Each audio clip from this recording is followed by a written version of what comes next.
ओम शांति।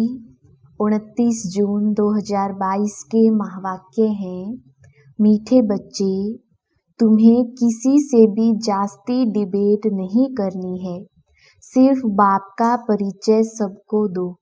प्रश्न, बेहद के बाप को मातेले बच्चे भी हैं तो सोतेले भी हैं। मातेले कौन? उत्तर, जो बाप की श्रीमत पर चलते हैं, पवित्रता की पक्की राखी बांधी हुई है। निश्चय है कि हम बेहद का वर्षा लेकर ही रहेंगे। ऐसे निश्चय बुद्धि बच्चे मातेले बच्चे हैं। और जो मनमत पर चलते, कभी निश्चय कभी संशय, प्रतिज्ञा करके भी तोड़ देते हैं, वह है सोतेले। सपूत बच्चों का काम है बाप की हर बात मानना। बाप पहली मत देते हैं, मीठे बच्चे, अब प्रतिज्ञा की सच्ची राखी बांधो, विकारी वृत्ति को समाप्त करो। गीत, जाग सजनिया जाग। ओम शांति। बच्चों ने गीत का अर्थ तो समझ लिया। नई सृष्टि नया युग और पुरानी सृष्टि पुराना युग। पुरानी सृष्टि के बाद आती है नई सृष्टि। नई सृष्टि की रचना परम पिता परमात्मा ही करते हैं। फिर उसको ईश्वर कहो व प्रभु कहो, उनका नाम भी जरूर कहना पड़े। सिर्फ प्रभु कहने से योग किससे लगाएं, किसको याद करें? मनुष्य तो कहते उसको नाम रूप देश काल है नहीं। अरे उनका नाम शिव नाम तो भारत में बाला है। जिसकी शिवरात्रि मनाई जाती है, उनको बाप कहा जाता है। जब बाप का परिचय हो तब बाप से बुद्धि योग लगे। किसी से जास्ती डिबेट करना भी फालतू है। पहले पहले बेहद के बाप का परिचय देना है। वह मनुष्य सृष्टि कैसे, कब और कौन सी रचते हैं। लौकिक बाप तो सतयुग से लेकर कलयुग के अंत तक मिलता ही रहता है, परंतु याद फिर भी पारलौकिक बाप को किया जाता है। वह है परमधाम में रहने वाला पिता। परमधाम कभी स्वर्ग को नहीं समझना। सतयुग तो यहाँ का धाम है। परम धाम है वह जहाँ परम पिता परमात्मा और आत्माएं निवास करती हैं। अब जबकि सभी आत्माओं का बाप स्वर्ग का रचयिता है, तो फिर बच्चों को स्वर्ग की राजाई क्यों नहीं है? हाँ, स्वर्ग की बादशाही कोई समय थी जरूर। नई दुनिया नया युग था। अभी पुरानी दुनिया पुराना युग है। बाप ने तो स्वर्ग रचा, अब नर्क बन गया है। नर्क किसने बनाया और कब बनाया? माया रावण ने नर्क बनाया। भारतवासियों को तो ये ज्ञान देना बहुत सहज है, क्योंकि भारतवासी ही रावण को जलाते हैं, सिर्फ अर्थ नहीं समझते हैं। भगत सब भगवान को याद करते हैं, परंतु उनका पता ना होने के कारण कह देते कि वह सर्वव्यापी है, नाम रूप से न्यारा है, बेअंत है, उनका अंत नहीं पाया जाता है। इसलिए सभी मनुष्य मात्र ना उम्मीद और ठंडे हो गए हैं। ठंडे भी होना ही है, तो उनके आने का स्वर्ग रचने का टाइम भी हो। अब बाप कहते हैं कि मैं फिर से आया हूँ। भक्तों को भगवान से फल तो जरूर मिलता है। भगवान को यहाँ ही आकर फल देना है, क्योंकि सब पतित हैं। वहाँ तो पतित जा ना सके, इसलिए मुझे ही आना पड़े, मेरा आह्वान करते हैं। भक्तों को चाहिए भगवान। अब भगवान से क्या मिलेगा? मुक्ति, जीवन मुक्ति सबको नहीं देंगे, जो मेहनत करेंगे उन्हों को देंगे। इतनी करोड़ आत्माएं वर्षा पाएंगी क्या? जब कोई आवे तो बोलो बाप है स्वर्ग का रचयिता, हम अनुभवी हैं। हम अभी भगवान को ढूंढ नहीं सकते, उनको तो अपने टाइम पर आना है। हमने भी पहले बहुत तलाश की, परंतु मिला नहीं। जप तप तीर्थ आदि किए, बहुत ढूंढा, परंतु मिला नहीं। उनको तो अपने समय पर परमधाम से आना है। आदि सनातन देवी देवताओं को 84 जन्म भी लेना पड़े। 5 वर्ण भी मशहूर हैं। अभी है शूद्र वर्ण, उनके बाद ब्राह्मण वर्ण। वर्णों पर भी अच्छी रीति समझाना है। विराट रूप में भी वर्ण होते हैं। ब्राह्मणों का भी वर्ण है, उनको पता नहीं है। तो पहले पहले परिचय देना है कि बाप है स्वर्ग का रचयिता और हम हैं ब्रह्मा कुमार कुमारियां। बाप आकर ब्राह्मण रचे तब तो हम देवता बने। प्रजापिता ब्रह्मा नाम है, तो ब्रह्मा मुख द्वारा ब्राह्मण रचते हैं। ब्रह्मा का बाप है शिव बाबा। गोया यह ईश्वर का कुल है।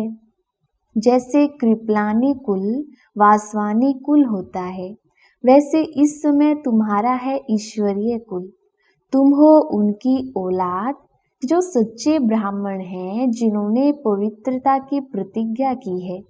भल बच्चे तो सभी हैं, परंतु उनमें भी कोई मातेले हैं, कोई सौतेले हैं। मातेले जो हैं उनको तो पवित्रता की राखी बांधी हुई है। राखी बंधन का भी त्योहार है ना। सब इस संगम युग की बातें हैं। दशहरा भी संगम युग का है। विनाश के बाद फट से दिवाली आती है, सबकी जोत जग जाती है। कलयुग में सबकी जोत बुझी हुई है। अब बाप को खिवैया बागवान भी कहते हैं। ब्रह्मा विष्णु शंकर को खिवैया व बागवान नहीं कहेंगे। बाप आकर अपने बगीचे में अपने बच्चों को देखते हैं। उनमें कोई गुलाब है, कोई चंपा, कोई लीली फ्लावर है। हर एक में ज्ञान की खुशबू है। तुम अब कांटे से फूल बन रहे हो। ये है कांटों का जंगल। कितना झगड़ा मारामारी आदि है, क्योंकि सब नास्तिक हैं, निधन के हैं। धनी है नहीं जो उनको मत दे और धनी का बनावे। धनी को कोई जानते नहीं, तो धनी को जरूर आना पड़े ना। तो बाप आकर धन का बनाती है। मनुष्य चाहते भी हैं कि एक धर्म एक राज्य हो, पवित्रता भी हो। सतयुग में एक धर्म था ना, अब तो दुख धाम है। अब तुम ब्राह्मण वर्ण में ट्रांसफर हुए हो, फिर देवता वर्ण में जाएंगे, फिर इस पतित सृष्टि पर आएंगे नहीं। भारत है सबसे ऊंच खंड। अगर गीता को खंडन नहीं करते तो यह भारत कौन कहलावे। शिव के मंदिर में जाते हैं ना, वह है बेहद के बाप का मंदिर, क्योंकि बाप ही सद्गति दाता है। अनाथों को आकर धन का बनाते हैं। ये बातें बाप के सिवाय और कोई समझा ना सके। और वह सब है भक्ति सिखलाने वाले। वहाँ तो ज्ञान की बात है नहीं। ज्ञान सागर सद्गति दाता एक ही है। मनुष्य कब सद्गति के लिए गुरु बन ना सके। ऐसे तो कोई हुनर सिखलाने वाले को गुरु कह देते हैं, परंतु वह गुरु सारी सृष्टि की सद्गति कर नहीं सकती। बल कहते हैं कि हमको साधु आदि से शांति मिलती है, परंतु अल्पकाल के लिए। फिर सन्यासी कहते हैं कि स्वर्ग का सुख तो काग विष्ठा के समान है। फिर सन्यासियों द्वारा जो शांति मिली वह भी काग विष्ठा के समान ही होगी। मुक्ति तो देते नहीं है ना। मुक्ति जीवन मुक्ति दाता तो एक बाप ही है। श्री कृष्ण से सभी का बहुत प्यार है, परंतु उसको पूरा जानते नहीं है। अब बाप समझाते हैं कि सतयुग में कृष्णपुरी थी, अब तो कंसपुरी हो गई है। अब बाप आकर फिर कृष्णपुरी बनाते हैं। फिर आधा कल्प के बाद रावण राज्य नरक बन जाता है। आधा कल्प है सुख, आधा कल्प है दुख। सुख का समय जास्ती है, परंतु सुख दुख का खेल तो चलता रहता है। इसको सृष्टि चक्र कहा जाता है, व हार जीत का खेल कहा जाता है। सन्यासी समझते हैं कि हम मोक्ष को पा लेंगे, परंतु मोक्ष को कोई पा नहीं सकते। इस राज को कोई जानता नहीं है। मुक्ति और जीवन मुक्ति बाप के सिवाय कोई दे ना सके। तुम अपनी राजधानी स्थापन कर रहे हो ना। यहाँ तो देखो दुख ही दुख है। अब हम बाप की मदद से स्वर्ग बना रहे हैं, फिर हम ही मालिक बन राज्य करेंगे और बाकी सबको मुक्ति धाम में भेज देंगे। वो फिर अपने समय पर आएंगे। जब वह भी उतरेंगे तो पहले सुख में आएंगे, फिर दुख में। भक्ति मार्ग में जब तप माला आदि फेरते हैं ना, कहते भी हैं कि एक को याद करना चाहिए, इसमें देह अभिमान को छोड़ना पड़े, परंतु कोई छोड़ता नहीं है। बाप कहते हैं कि अब सभी को वापिस जाना है। बाप बच्चों से ही बात करते हैं। बच्चों में भी कोई सोतेले हैं तो कोई मातेले हैं। सोतेले वह हैं जो पवित्रता की राखी नहीं बांधते हैं। मातेले को तो यह निश्चय है कि हम तो वर्षा लेकर ही छोड़ेंगे। बाकी कोई कोई तो फेल होते हैं। कच्चे पक्के नंबरवार तो होते हैं। पक्के जो होंगे वह स्त्री बच्चों आदि सबको लेकर आएंगे, आप समान बनाएंगे। हंस बगुले तो इकट्ठे रह ना सके।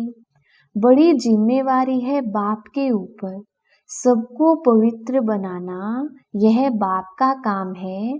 इसलिए बाप कहते हैं दोनों पहिया एक साथ चलो। स्त्री और पति साथ साथ चलते तो गाड़ी ठीक चलती है। चलो हम दोनों पवित्रता का हथियाला बांधते हैं। अब हम पवित्र बन बाप से वर्षा जरूर लेंगे। ब्रह्मा के बच्चे बने तो भाई बहन हो गई, फिर क्रिमिनल असॉल्ट हो ना सके, विकार में तो जा ना सके।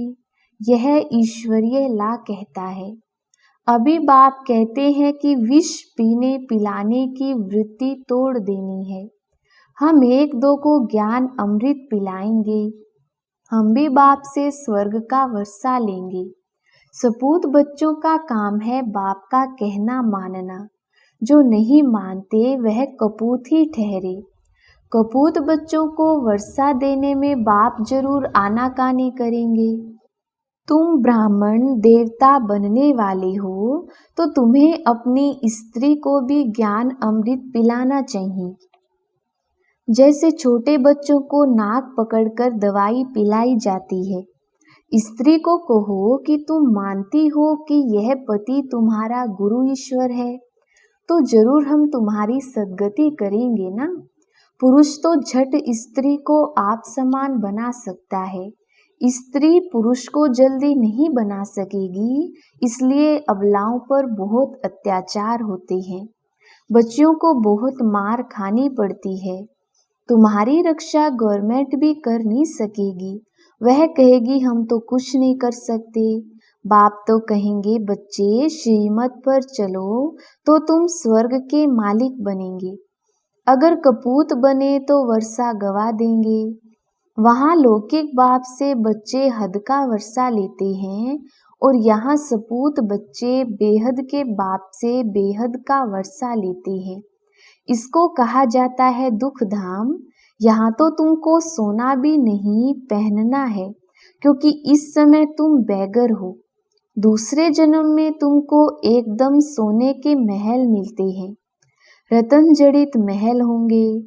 तुम जानते हो कि हम बाप से 21 जन्म का वर्षा ले रहे हैं। भक्ति मार्ग में मैं सिर्फ भावना का फल देता हूँ। वो तो जानते नहीं कि श्री कृष्ण की आत्मा कहाँ है, गुरु नानक की आत्मा कहाँ है। तुम जानते हो अब वो सब पुनर्जन्म लेते लेते तमो प्रधान बन गए हैं। वह भी सृष्टि चक्र के अंदर ही है। सबको तमो प्रधान बनना ही है। अंत में बाप आकर फिर सभी को वापिस ले जाते हैं। अच्छा, मीठे मीठे सिकिलधे बच्चों प्रति माता पिता बाप दादा का याद प्यार और गुड मॉर्निंग। रूहानी बाप की रूहानी बच्चों को नमस्ते। हम रूहानी बच्चों की रूहानी बाप दादा को याद प्यार गुड मॉर्निंग और नमस्ते जी। धारणा के लिए मुख्य सार। पहला पॉइंट, अब पवित्रता का हथियाला बांधना है। देह अभिमान को छोड़ विकारी वृत्तियों को चेंज करना है। दूसरा पॉइंट, बाप की श्रीमत पर चल सपूत बच्चा बनना है। ज्ञान अमृत पीना और पिलाना है। स्वयं में ज्ञान की खुशबू धारण कर खुशबूदार फूल बनना है। वरदान, यथार्थ याद और सेवा के डबल लोक द्वारा निर्विघ्न रहने वाले फीलिंग प्रूफ भव। विस्तार, माया के आने के जो भी दरवाजे हैं उन्हें याद और सेवा का डबल लोक लगाओ। यदि याद में रहते और सेवा करते भी माया आती है तो जरूर याद अथवा सेवा में कोई कमी है। यथार्थ सेवा वह है जिसमें कोई भी स्वार्थ ना हो। अगर निस्वार्थ सेवा नहीं तो लोक ढीला है और याद भी शक्तिशाली चाहिए। ऐसा डबल लोक हो तो निर्विघ्न बन जाएंगे। फिर क्यों क्या कि व्यर्थ फीलिंग से परे फीलिंग प्रूफ आत्मा रहेंगे। स्लोगन, स्नेह और शक्ति का बैलेंस ही सफलता की अनुभूति कराता है। मातेश्वरी जी के अनमोल महावाक्य। वास्तव में ज्ञान प्राप्त करना तो एक ही सेकंड का काम है, परंतु अगर मनुष्य एक सेकंड में समझ जाए तो उनके लिए एक ही सेकंड लगता है। सिर्फ अपने स्वधर्म को जान लेवे कि मैं असल में शांत स्वरूप आत्मा हूँ और परमात्मा की संतान हूँ। अब यह समझना तो एक सेकंड की बात है, परंतु इसमें निश्चय करने में कोई हठयोग, कोई जप तप, कोई भी प्रकार का साधन करना कोई जरूरत नहीं है। बस सिर्फ ओरिजिनल अपने रूप को पकड़ो। बाकी हम जो इतने पुरुषार्थ कर रहे हैं वो किसके लिए? अब इस पर समझाया जाता है हम जो इतना पुरुषार्थ कर रहे हैं वो सिर्फ इतनी बात पर ही कर रहे हैं। जैसे अपनी प्रैक्टिकल जीवन को बनाना है तो अपने इस बॉडी कॉन्शियस से पूरा निकलना है। असूल में सोल कॉन्शियस रूप में स्थित होने व इन दैवी गुणों को धारण करने में मेहनत अवश्य लगती है। इसमें हम हर समय हर कदम पर सावधान रहते हैं। अब जितना हम माया से सावधान रहेंगे तो भल कितनी भी घटनाएं सामने आएंगी मगर हमारा सामना नहीं कर सकेंगी। माया सामना तब करती है जब हम अपने आप को विस्मृत करते हैं। अब यह जो इतनी मार्जिन है सिर्फ प्रैक्टिकल लाइफ बनाने की, बाकी ज्ञान तो सेकंड की बात है। अच्छा, ओम शांति।